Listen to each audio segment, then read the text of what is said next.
Do you guys know about the Sandown clown incident? Or All Color Sam? Oh, is that the robot or alien thing?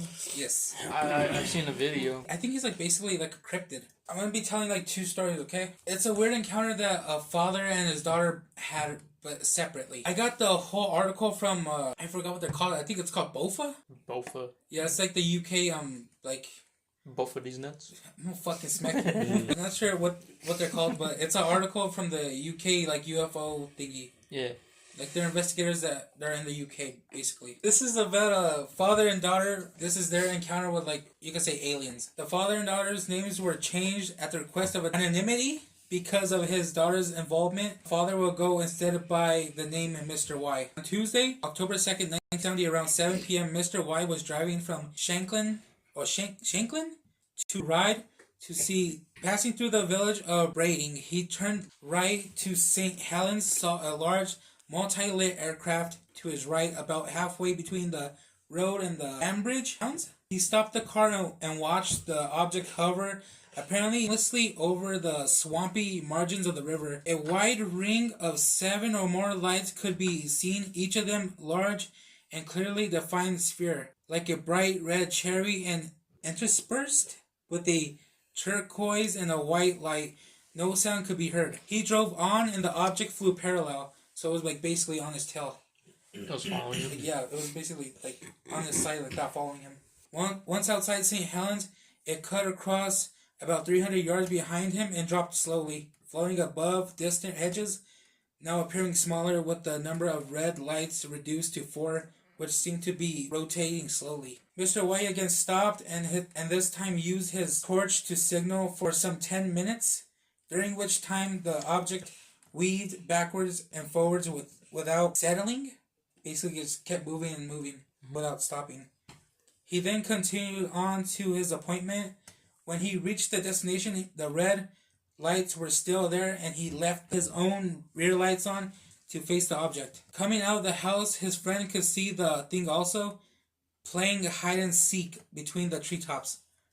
As he continued on to ride, the lights were lost to view and he never saw them again. On March 1st, 1972, he saw something scary again, like yellow eyes. It was between 9 p.m. and 10 p.m. and Mr. Y was perched on the cliffside at Campton Bay, having been driven there by an unexpected tidal surge, seemingly caused in part at least by some form of droning underwater craft. From his vantage point, he could see 2 yellow lights looking up at him. Basically, he was like on a cliff, like on the side of it. And when he's looking down, he could see like 2 big old lights that look like eyes staring like up at him. They're like in the water. He described him as like some horrible sea monster. It was in the water? Yeah. The yellow lights were not much more than like 40 feet away and were just below the surface of the sea. They disappeared, and as the tide gradually went down, Mr. Y was able to get back to his car and drive home. He never told his daughter of these experiences. Now this is where we get to the daughter story. In the article, his daughter's only going by the name Faye because he doesn't want them to know her real name. Yeah. And then she has a friend with her that only goes by Boy. At the beginning of May 1973, when she was 7 years old, Faye and the boy, who was about the same age as her, claimed to have had a weird encounter. The Sandown clown. Sandown? Sandown. It's a place in the UK, yes. Oh. Sandown? Is that where they were? Yeah. The 2 children were near Lake Common, Sandown, on a Tuesday afternoon about 4 o'clock when they both heard a weird wailing noise, like an ambulance siren. They followed it across the golf links and through a hedge leading to a swampy meadow next to a little-used Sandown airport. The noise then stopped. As they were crossing a wooden footbridge over a narrow brook, a blue-gloved hand appeared from under the bridge, and a strange figure emerged. It dropped a book in the water and was fumbling trying to pick it up. When it got its book back, it moved along in a hopping motion, raised high all the way to a metallic hut with no windows. Basically, like, when it grabbed its book, right, it started hopping. Like you know, like a frog, I guess? Yeah, it started hopping like that to a metallic hut. Like on his feet or like on his hands and feet? No, he was, I guess he had his book right here, and he was hopping like that with his knees high up. He was hopping the whole time. What if it was like a drunk guy trying to make a living off of being a clown at kids' birthday parties, Got a little too drunk because his wife doesn't want him no more. His knee. So we're drunk, bro. Okay, listen. Wait, why would he be jumping if he hurt his knee? We can't walk, so he has to jump. Makes sense. Okay. The children wandered off and were 90 yards away when the figure reappeared, carrying a black knobbed microphone with a small speaker. The wailing noise immediately returned, this time being so loud that the boy got scared and began to run away. The noise stopped and it spoke into the microphone. Even though he was far away, the kids could hear it as if he were like right behind them. This is what it said. "Hello, are you still there?" The being asked. The kids calmed down as it sounded friendly. They slowly moved towards the being to talk to it. He was nearly 7 feet tall, had no neck. His head appeared to be like wedged straight into his shoulder. He wore a yellow pointed hat, which interlocked with the red collar of a green tunic. A round black knob was at the top of his hat, and wooden antennas were attached to either side of his head. His face had a triangular marking for eyes, a brown square of a nose, and emotionless yellow lips. Other round markings were on his paper white cheeks, and a fringe of red hair fell onto his forehead. Wooden slats protruded from his sleeves and from below his white trousers. On his hands he had 3 fingers and 3 toes. His first communication was in writing. Okay, but first let me show you what he looked like, okay? It's basically a depiction of what he looked like. It's pretty silly. Do you see that? I thought they said his face was square shaped. No. I thought they said he has no neck, so he's kind of just... He is. Yeah, he has no neck. Look at him. Yeah, but I was like, I don't know, the shoulders like connect to the head or something. I don't know. That's why I No, thought it's like his neck, his fucking head's like wedged into his shoulders. Like it's just like one complete thing like that. He got like a blow doll mouth. I saw a different picture where he looks more like a robot. Really? Yeah. This next picture is like an illustration that was actually in the newspaper. This is what they depicted him as. No fucking crayons back then. Can't color them. I don't think color was in newspapers back then. Why not? Or maybe it was that picture I saw, and I'm just remembering. Why now. he got on like a scarf? Or his hand? No, it's his hand. Everything. His first communication to them was in writing. He wrote in a notebook in large hand, "Hello, and I am all colors Sam." Boy was hesitant, but Faye read each word as it was pointed to. This was necessary as the words were not laid out in conventional sequence. I guess he wrote like, I guess you could say like randomly, right? Mm. And he had to point to each like letter to like. So he's like a Ouija board? Basically, yeah. The children got closer and discovered that the creature could talk without the aid of a microphone, though his lips did not move and speech was muffled like if he was talking without opening his mouth properly. So he was basically talking like this the whole time. You know who you got his mouth wide open? It was motionless. Yeah, but you got his mouth wide open. He asked the children about themselves, so they decided to ask questions too. They asked about his clothes, which were all ripped, and he told them he only had one set, so he could only wear those. Because of his strange white features, they asked if he was really a man. The answer was a chuckled no. They also asked if he was a ghost. The vague reply was, "Well, not really, but I am in an odd sort of way." The fuck do you mean? And then they asked, "What are you then?" And he replied, "You know," with no further explanation. Fuck do you expect me to know? What, you just said you know? Yeah. Well, you know, just... Did they know? I'd be pissed off. I'd be like, you fucking stupid? Clearly, I don't know what you are, dude. He also said he had no name. There were others like himself, and he drew a rough sketch of one of them. Also confided that he was frightened of people and scared they might hurt him. And if he was ever attacked, he would not fight back. Oh, that's kind of sad. They basically went into his hut, right? They crawled through a little flap into his hut, which contained 2 levels. The lower level had plenty of headroom. It was colored blue, green, and covered with a pattern of dials. It also had a electric heater and simple wooden furniture. The upper level was less spacious, and the floor was metallic. He told the children that he fed upon berries, which he collected in the late afternoon. He didn't say where, but did say that he had a camp on the mainland he could go to. He also said that the water from the river could be drunk once he had cleaned it. Once inside the hut, he removed his hat to reveal round white ears and sparse brown hair. What's sparse? Like, I don't know, like regular hair, I guess. Oh. So he got no neck. He got dog ears and brown hair. Sparse. Thinly dispersed or scattered. Oh, so he balded. He has brown, I guess, and then it goes to red, I guess. Because remember how he said that he had red hair poking out? He's a ginger? Oh, it's Jack in the Box. Oh my god. Before eating a berry, he performed an odd conjuring trick. He placed the berry in his ear, thrusted his head forward, and caused the berry to disappear and reappear at one of his eyes. Repeating the process, the berry traveled to his mouth, and I guess he ate it afterwards. What is he, a like cartoon character? He like took it out of his mouth and then ate it? Or like... I guess he ate it once it got to his mouth. So he has to do that every time he eats? A possible explanation could be that he was wearing some kind of protective mask and analyzing the berry to check if it wasn't poisonous. The children talked to this strange being for half an hour or more. Then after saying goodbye, they rushed across the golf links to tell the first man they met that they had seen a ghost. He laughed, but the children were convinced of their experience and that the being was either a ghost or someone dressed up.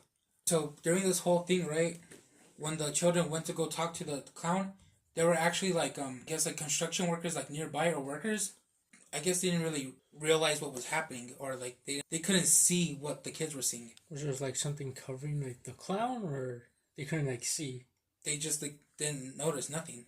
So he could only appear to children? Or it only appears to the people he talks to? Probably, maybe, who knows. They asked that guy some questions. Faye told her father of her experience some 3 weeks later on 2nd June 1973. At first, he found the story quite unbelievable, but was amazed at the detailed amount and Faye's certainty as its truth. He was quite upset when he suggested she made it up or invented it. Mr. White saw the boy, but found him not easy to communicate with, though he did get a statement from him verifying that he'd seen it too. Apart from make-believe, other possibilities considered included a shared hallucination and a deliberate hoax by someone. There was such an extraordinary amount of detail, however, which included the further point that the creature clearly had only 3 fingers on each blue-gloved hand and 3 toes on his bare white feet, making a deliberate hoax somewhat difficult. And indeed, why go to all that trouble? What if they like took like what if the berries that the clown was talking about were the ones that the kids just ate and they were like trip berries? The kids didn't eat the berries though. No, we don't know that. What if they're like, oh look, these look like fucking cherries. These are good. They ate them. And they both hallucinated together. The dad basically, although bizarre, there were certain elements of the story that ring true to him. And he also took account of the possibility of some connection with his own previous experiences. Summing up, he says, I get the impression that Faye was somehow taken into a bubble of alien reality created by this strange personage. He told them he had just made the hut. Faye told me that while they were talking to this ghost, 2 workmen nearby were repairing a post. They paid no attention to the weird charade, as though they could not see it. Mr. White visited the spot, but couldn't find no metal hut anywhere in sight, nor any indication of one. That's where it ends for now. Does it? So what do you think it was? I agree with Eric. What if it was just the berries that he ate and started hallucinating? 2 kids saying the same thing? Both hallucinating at the same time. Yeah, they hallucinated together. or it was just Mr. Sanchez from down the road. This is in England. Or the UK. Exactly, that's what I'm saying, Mr. Sanchez. You don't think they got Sanchez back in fucking the UK? This story, right? It's like I guess like very like popular with like a bunch of the cryptid like websites. And there's a man that he has his own podcast. He talks about this stuff, right? He got in touch with somebody that says she's Faye. Yeah, exactly. Right? It's a little weird. She says that the Sandown clown visited her 3 more times after that. Does she have a British accent? I don't know. We don't know. He was just saying? This was through his... I guess he was talking to her. He was saying to his co-host what he was investigating and stuff. Do you have written down what she said? No, I don't. His podcast, right? It's a bunch of like paranormal stuff. I guess like somebody wrote to him in a Reddit. He goes by Played Weasel on Reddit, and he had an encounter with the Sandown clown too. Oh. He's gonna be like, I am the Sandown Clan. No, this. When was that? 1970 something, right? I said 71. Okay, his story takes place in 1996 in eastern Canada. Oh, so he's teleporting. Where he's in that spacecraft. He said at 5, I encountered, spoke, and physically touched the Sandown clown. My experience was the subject of a listener episode of the Cryptonauts podcast. I think that's a dude's podcast. But I will do my best to give the cliff notes of my experience. At the time of the event, I was 4 or 5 years old, and the sun was beginning to descend, so late afternoon at best. My memory of what happened sticks out because it would shape the things I would draw as I grew older. I was sitting on a large boulder in my grandparents' backyard. It had been dug out some time before to make way for a large decorative fish pond. Read it in a British accent, maybe that'll help. He's Canadian. Oh yeah, huh? Okay, it had been dug out some time before me to make way for a large decorative fish pond that by my time was rarely used except to entertain me. My grandfather had just gone inside and knew enough to not go swimming in the gross water. It was at this moment I heard a noise to my right and turned. To my right of my grandparents' home was the neighbor's massive field. I can't remember what crop they grew, but the tall grass at the time probably means it hadn't been used in a while. Standing in the grass was a figure with a scarecrow pose, arms out, straight body. His hat was cone-shaped, his face features wooden. He had a jack-o'-lantern face with an empty nose hole, but he still looked alive. But when he talked, his mouth didn't move. I could hear him in my head like telepathy. He gave off major clown vibes, which I was comfortable with, as both parents did charity events as clowns. I would say he was roughly 6 to 7 feet tall, with wide shoulders. He wore scarecrow clothes with patches of bright colors over pale brown and black. But what he said to me was, your podcast resparked in my memory and left me with this distinct knowledge that not only was I not the only one anymore to have seen him, but that a vivid experience could have been something more sinister. He waved a wooden hand and I heard a voice say, "Hello, Sam. We are all colors." I remember distinctly that he asked as a question, and I responded with, "My name is Luke, not Sam." I wasn't scared. I felt calm and relaxed until the end of the encounter. He pointed at himself and did a short bow, then reached out into the field next to him and opened the door. The door had not been there before. It was not attached to anything. I could see inside the gap of the door, and the room inside was green with wooden chairs. He motioned for me to come with him. I remembered getting up off the boulder, walking with him through the door, and being enveloped by bright red and green Christmas lights. They were as bright as the sun, and I had to close my eyes to keep from going blind, or so I thought. I woke up laying on my grandparents' couch.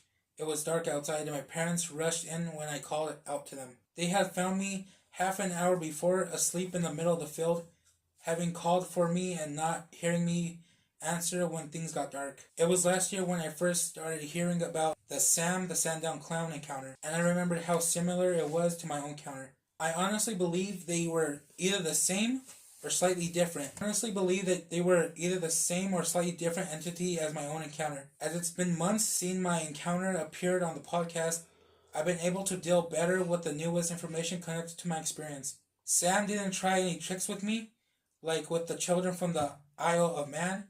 Sam's voice wasn't vocal, if that makes sense. It was like an echo hitting off something and hearing that inside my head rather than through my ears. Thinking it over, I believe the full sentence was, "Hello, Sam. We are all colors.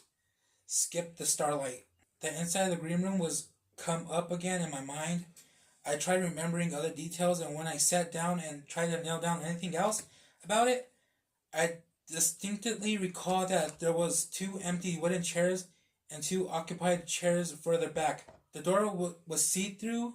I never saw a doorknob.